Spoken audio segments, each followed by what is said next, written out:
Everybody, welcome back to Mam's Kitchen. As you can see, it's a glorious day here today. The clothes are on the line and we're ready to go. I decided I'd make this pasta salad for you today. It's one of those pasta salads that whenever I bring it anywhere, everybody asks for the recipe. It's not a mayonnaise based pasta salad, so I don't be as worried about it being a nice warm day with it. We don't get too many of those, so I don't normally have to worry. But just in case next weekend is lovely and we're having a barbecue, or we're going to a barbecue, or you're going to a barbecue, more to the point, I thought you might like to see the recipe.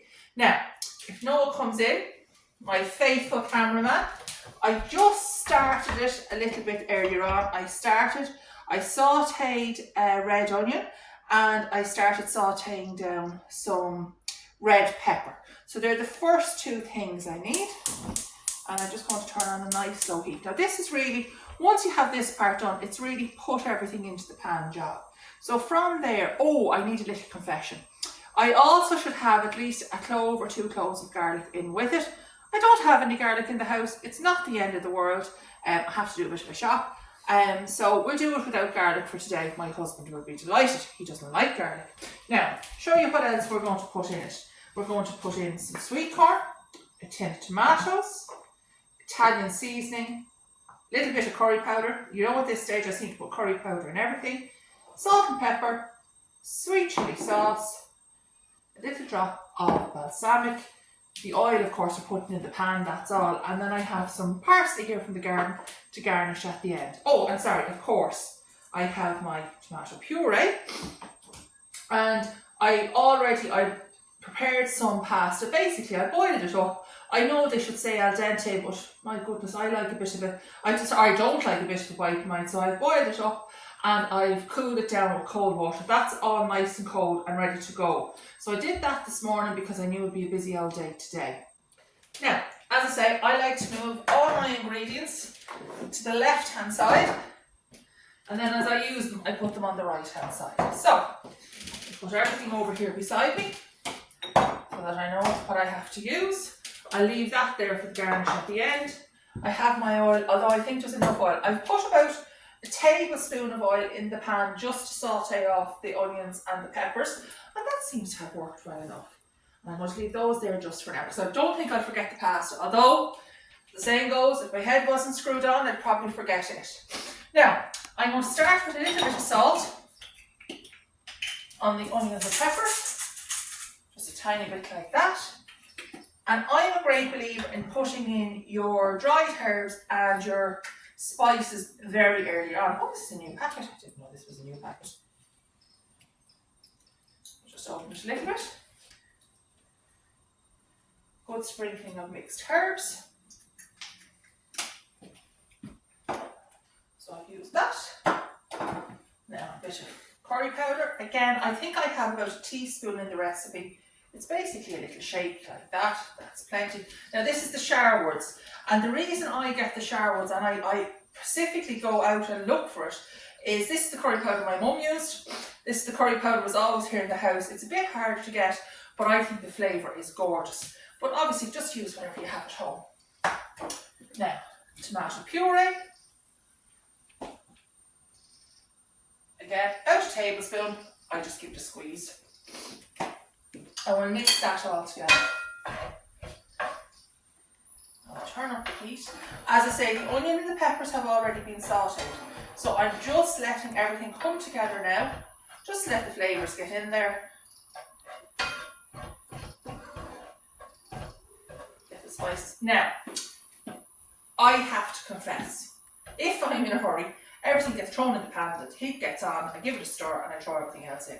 So don't worry too much if you're in a hurry or if you haven't got much time, you're racing out the door.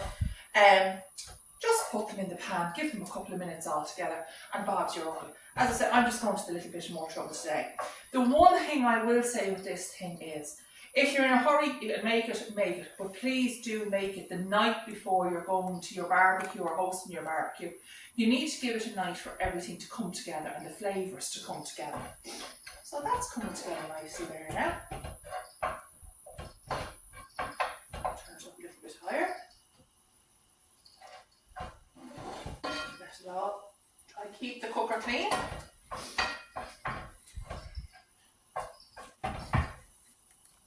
And now we're going to put in our sweet chilli sauce, again about a tablespoon.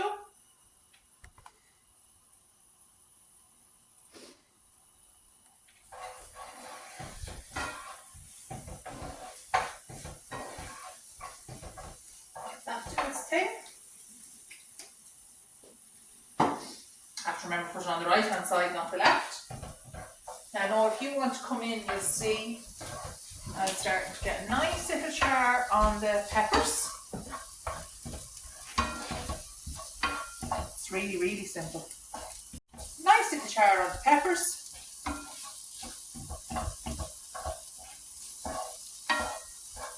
Give it another stir.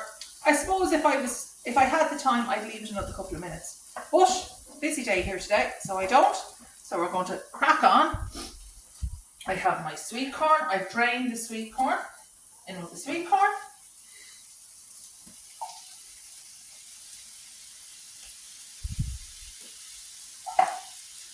In with my balsamic vinegar. This is why I have to make sure they're on the left or I forget them. We'll put that in and we'll deglaze the pan. And of course, I'm sure some of you are screaming at me now, I should have put that in before the sweet corn. Of course I should have, but it's not going to make any difference. It's all going down the same way. Give that a stir around, let the sweet corn heat up.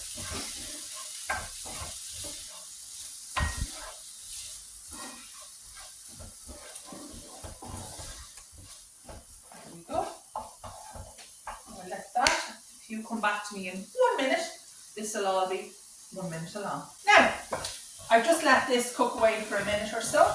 Everything is nice and hot and sizzling. Now this is where you make your own flavours. Obviously you can put in whatever herbs, whatever spices you want. But sometimes I like to use a drop of orange juice. Sometimes I'll use the juice of an orange.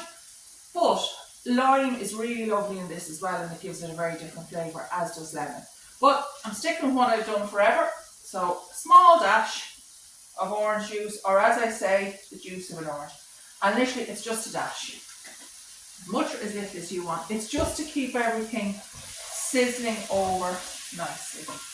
Oh my goodness, back in you go. That is sizzling away. No, I'll get you to come in again and see the sizzle. And then we're just going to put in our 1 tin of tomatoes.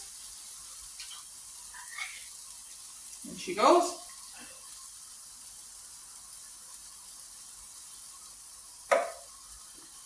Stir. And although this might be Mum's kitchen, my dad always told me whenever you put in tomatoes into anything, always give it a bit of sweetness. So I'm going to put in, and again this is up to you, half teaspoon, a teaspoon. We've got a sweet tooth in this house. I just want to put in a level teaspoon of sugar and let that sizzle. Now, another bit of salt. Oh, helps you take off the lid. And plenty of black pepper.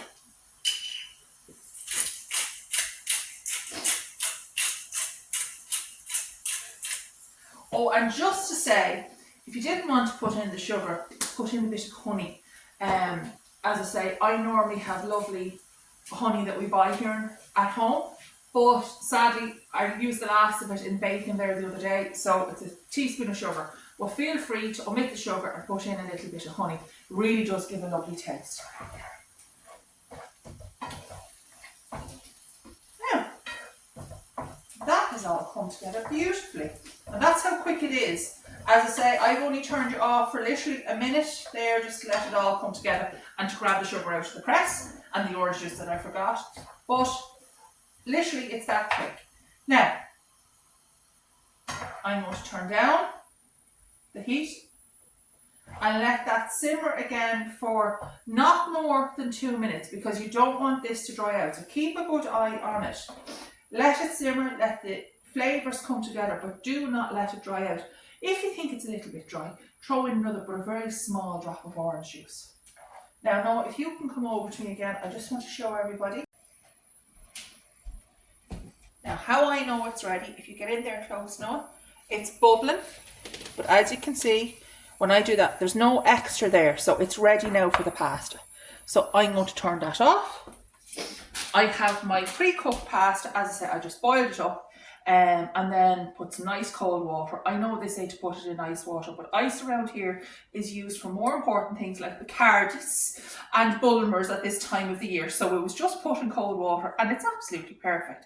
And it gets the starch off it as well. So put that in there, give it a mix around. No, you might just put that in the sink for me, darling. I love to give him impossible things to do with a camera in his hand. And I'm giving it a good mix while it's still nice and warm.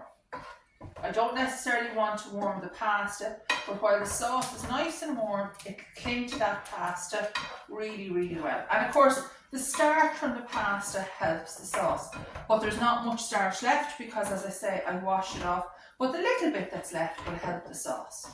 Now, as you can see, if you come into me, that now doesn't look very saucy, but when I show you the picture tomorrow, when it gets to all come together in the fridge overnight, it will be very, very red and delicious. Now, so we have all in our bowl, and in the bowl, I'm going to give it another mix just to let you show you. Now, don't forget, if you're serving this tomorrow, you could also put in some cherry tomatoes, some green peppers. I've put in some sugar snap peas down through the years. Basically, any vegetable you have, you can put into this.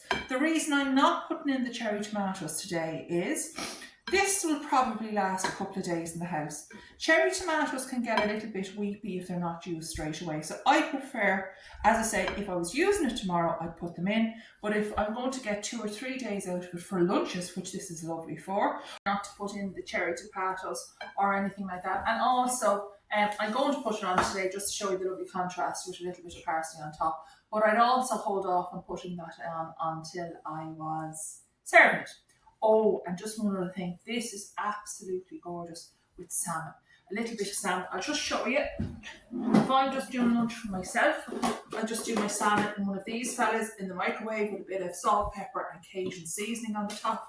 And this on the side, and you have a beautiful dinner in less than 10 minutes. Now, so we'll just we'll take that out, throw it in the sink, put on our little bit of parsley from the garden. And that, as the saying goes, is our side that we bring to the party or bring out for everybody to enjoy.